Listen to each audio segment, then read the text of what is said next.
सादर वंदन। आज के टेडेक्स के इस पर्टिकुलर सत्र में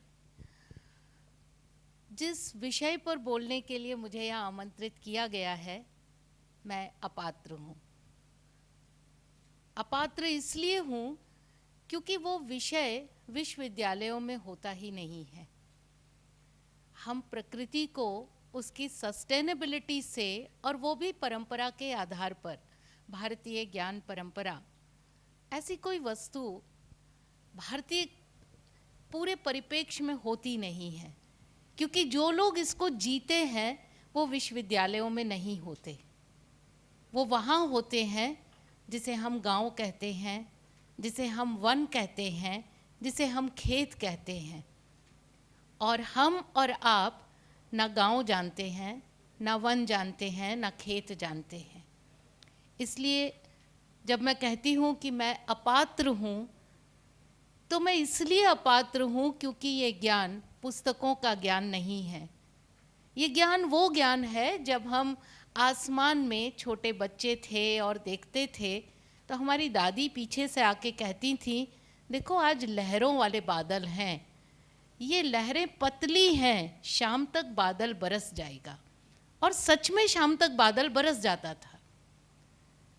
जब नाना आकर कहते थे पछुआ चल गई है, किसान खुश होगा, तो हमें वो समझाने की ज़रूरत ही नहीं पड़ती थी कि पछुआ क्या होती है। ये पहला सौभाग्य हर भारतीय का होता है कि वो यहाँ जन्म लेते ही उस प्रकृति का भाग बन जाता है, जिस प्रकृति को हम और आप जीते हैं। और माफ़ कीजिए, हमारी पुस्तकें उस ज्ञान को नहीं जीती, क्योंकि वो ज्ञान वैलिडेट करने वाले पश्चिम में बैठे हैं। हम आकाश कहते हैं, पर क्या कभी हमने सोचा ये आकाश शब्द क्या है? आका संस्कृत का शब्द है जिसका मीनिंग होता है पेंटेड, रंगा हुआ। क्या उस आकाश की सूर्य उगने से पहले के रंग से लेकर सूर्य के छिपने के समय के बाद के रंगों तक एक दिन भी हमने उस आकाश की यात्रा की है क्या? और श का अर्थ है अनंत, यानी अनंत रंगों से रंगा हुआ। और फिर हम कहते हैं पृथ्वी, पृथिव्याः पुत्रो अहम्। 5 तत्व हैं और उन 5 तत्व को हम कहते हैं प्रकृति। और मुझे 9 भारतीय भाषाएं और 2 विदेशी भाषाएं आती हैं। कम से कम इन 11 भाषाओं का सूत्र मैं ले सकती हूँ कि जो नेचर, प्रकृति के विषय में कहा जाता है, वो शब्द एक ही है, चाहे हम मनुष्य की प्रकृति की बात करें और चाहे हम बाह्य प्रकृति की बात करें। भारतीय भाषाओं में वो शब्द है प्रकृति, बाह्य प्रकृति या मनुष्य की प्रकृति। अंग्रेजी में वो शब्द है नेचर, ह्यूमन नेचर या आउटर नेचर।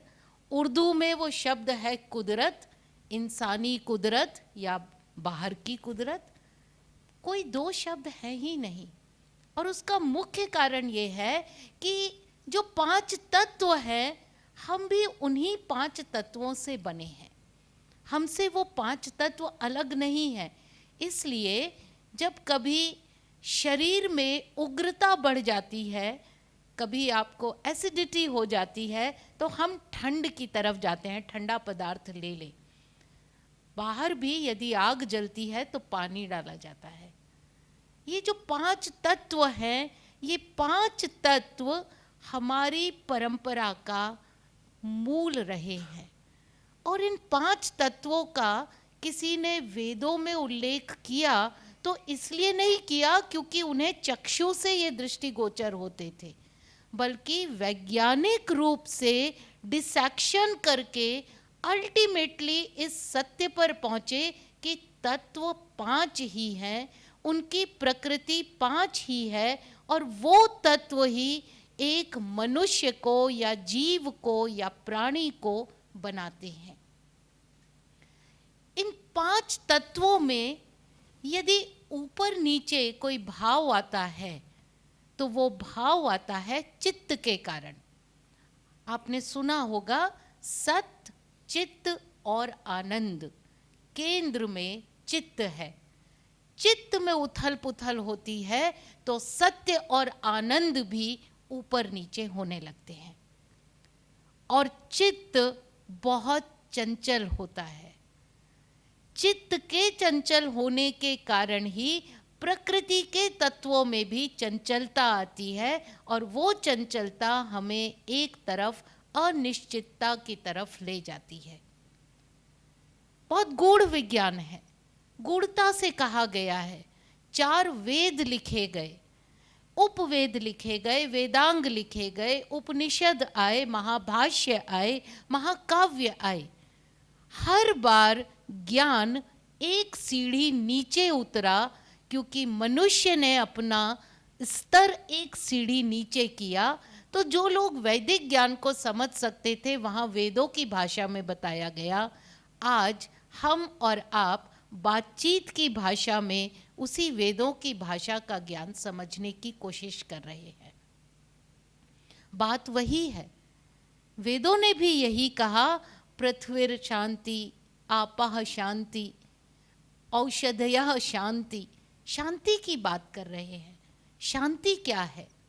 क्या युद्ध का ना होना ही शांति है या संयोजन होना शांति है? Absence of war is not peace. Peace is when there is harmony.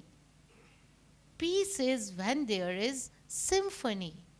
But amidst what? किसके बीच में? वो शांति चित्त में भी है और बाहर भी है तो ही शांति है। और इसके लिए हमारे कवि 2 महाकाव्य लिख गए जो निरंतर हैं, बिल्कुल काल विहीन है। हम जानते हैं 3 तरह का साहित्य होता है, एक तात्कालिक, एक सामयिक और एक कालजयी। ये कालजयी काव्य हैं। क्या इनका पर्पस है? बहुत बार आप जैसे बच्चे, बहुत मूर्धन्य विद्वान चर्चा करते हैं, बात करते हैं कि आपका तो कोई धर्म ग्रंथ ही नहीं है। और हम चारों तरफ देखते हैं और कहते हैं वाकई क्रिश्चियन कहते हैं हमारे पास बाइबल है, इस्लाम कहता है हमारे पास कुरान है। हम कहते हैं हमारी कोई किताब, कोई पुस्तक, कोई ग्रंथ हमारे लिए धर्म का रूप नहीं लेती। क्यों? क्योंकि वो ज्ञान ग्रंथ है। क्या फर्क है दोनों में? ज्ञान ग्रंथ पर विवेचना हो सकती है, डिस्कोर्स हो सकता है, बातचीत हो सकती है, उसकी कुछ बातों को बदलकर पुनः लिख सकते हैं, पुनरावृत्ति हो सकती है, नाट्य बन सकते हैं, आख्यान बन सकते हैं, कहानियाँ बन सकती हैं। लेकिन धर्म ग्रंथ जैसा है वैसा ही अंगीकार किया जाता है। उसके ऊपर चर्चा करना, बात करना, भाष्य करना अनुमति नहीं है। ये बात इसलिए समझनी जरूरी है कि ये जो यात्रा है पृथ्वी को संरक्षित रखने की, ये चर्चाओं से ही संभव है, ये डिस्कोर्स से ही संभव है।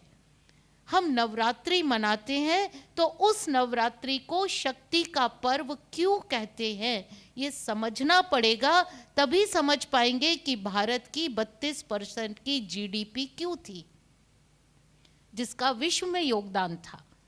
नवरात्रि में हम घड़ा लाते हैं, घड़े में छेद करते हैं, धरती की मिट्टी डालते हैं, थोड़ा पानी डालते हैं और फिर बीज बोते हैं, उसके ऊपर अखंड दीपक जलाते हैं। यानी आर्टिफिशियली हम वो टेम्परेचर क्रिएट कर रहे हैं जो बीज बोते हुए धरती के नीचे एक बीज को मिलता है।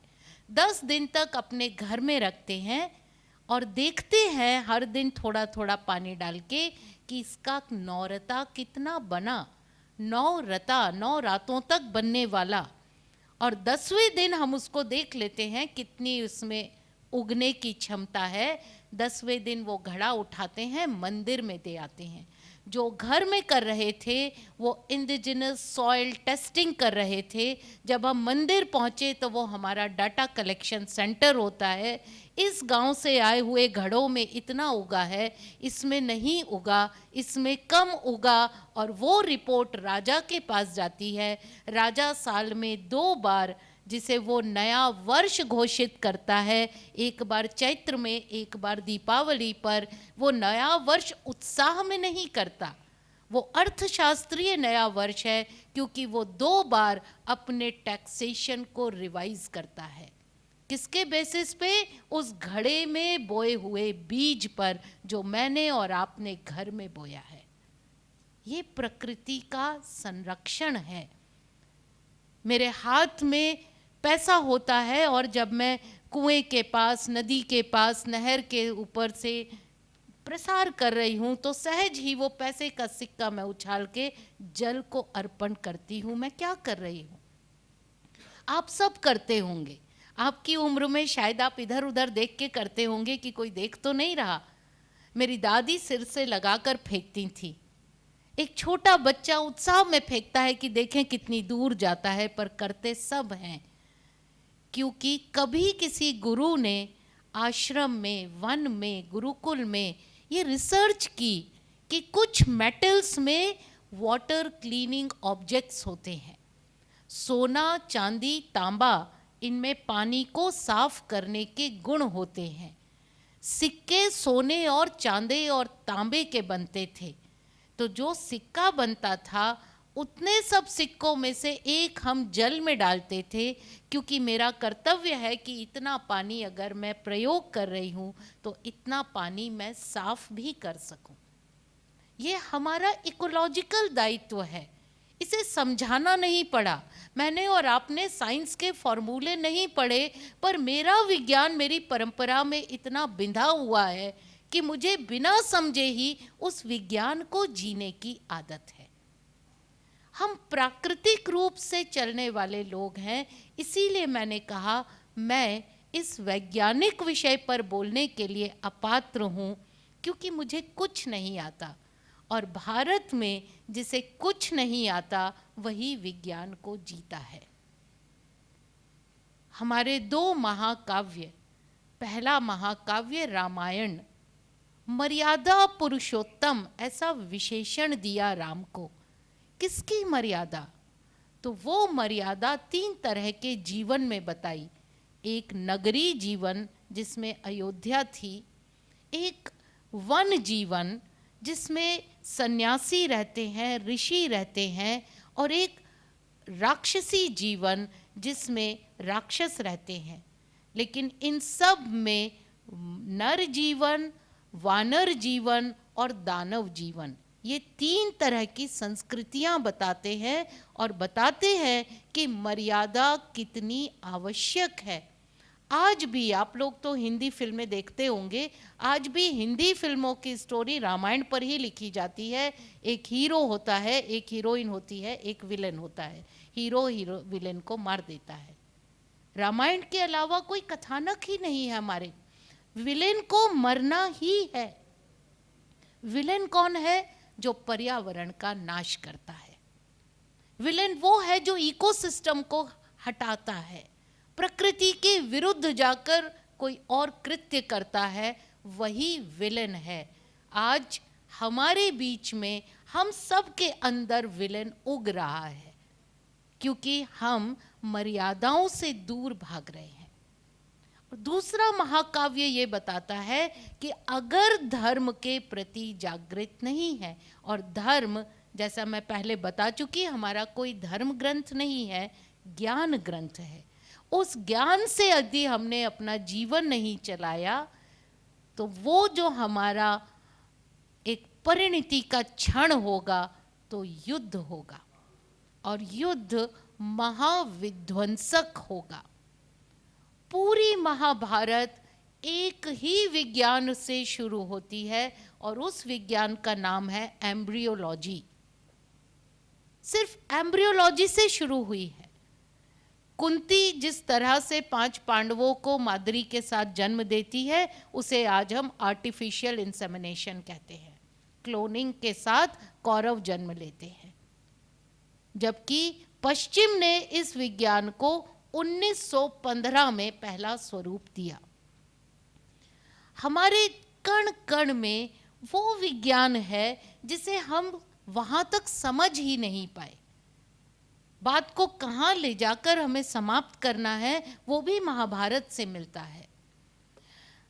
जब हम 5 तत्वों की बात करते हैं तो हमारे बहुत सारे चरित्र उसमें आते हैं और हमारी स्त्री चरित्रों पर बहुत सारे प्रश्न खड़े होते हैं, खासकर कुंती और द्रौपदी पर जिस तरह के प्रश्न खड़े होते हैं।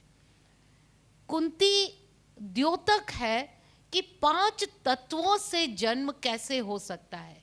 हम कहते हैं हम पृथ्वी पुत्र हैं, इसलिए शरीर की आवश्यकता है क्योंकि शरीर ही पृथ्वी है, तो बॉडी चाहिए जन्म लेने के लिए। लेकिन जल से जन्म लेने के लिए क्या शरीर ही चाहिए? तो गंगा पुत्र हैं जिन्हें जल ने जन्म दिया, उनकी जन्म प्रक्रिया कुछ और होगी। द्रौपदी है जो यज्ञ सेनी है, जिसे अग्नि ने जन्म दिया, उनकी जन्म लेने की प्रक्रिया कुछ और होगी। वायु पुत्र हैं जिन्हें वायु ने जन्म दिया, हनुमान हम सबको जानते हैं। हम अलग अलग तत्व, आकाश से नकुल और सहदेव उत्पन्न हुए। महाभारत बहुत विस्तृत एक विस्तार है विज्ञान का, हम उसे डिकोड नहीं कर पाए। और क्योंकि पश्चिम सिर्फ प्रत्यक्ष को प्रमाण मानता है, वो आगे बढ़ ही नहीं सकता, तो हमने अपने वैज्ञानिक अनुभवों को नकार दिया। और क्योंकि हम परंपराओं को नकार रहे हैं, हम परंपराओं को सामने देखकर भी स्वीकृत नहीं कर पा रहे, इसलिए आज हम इस चौराहे पे खड़े हैं कि सस्टेनेबिलिटी क्या होती है। सस्टेनेबिलिटी होती है घर में दीपक जलाना, सस्टेनेबिलिटी होती है सूर्य को अर्घ देना, सस्टेनेबिलिटी होती है सुबह उठकर धरती को प्रणाम करना। जब तक आप इनकी वैज्ञानिकताओं को झूठा साबित ना करें, असत्य साबित ना करें, तब तक कृपा करके अंधविश्वास पर भी विश्वास कीजिए, क्योंकि अंधविश्वास सुपरस्टिशन का पर्याय नहीं है। अंधविश्वास का अर्थ है इतनी बार परीक्षित किया गया कि आप एक अंध की तरह भी विश्वास कर सकते हैं।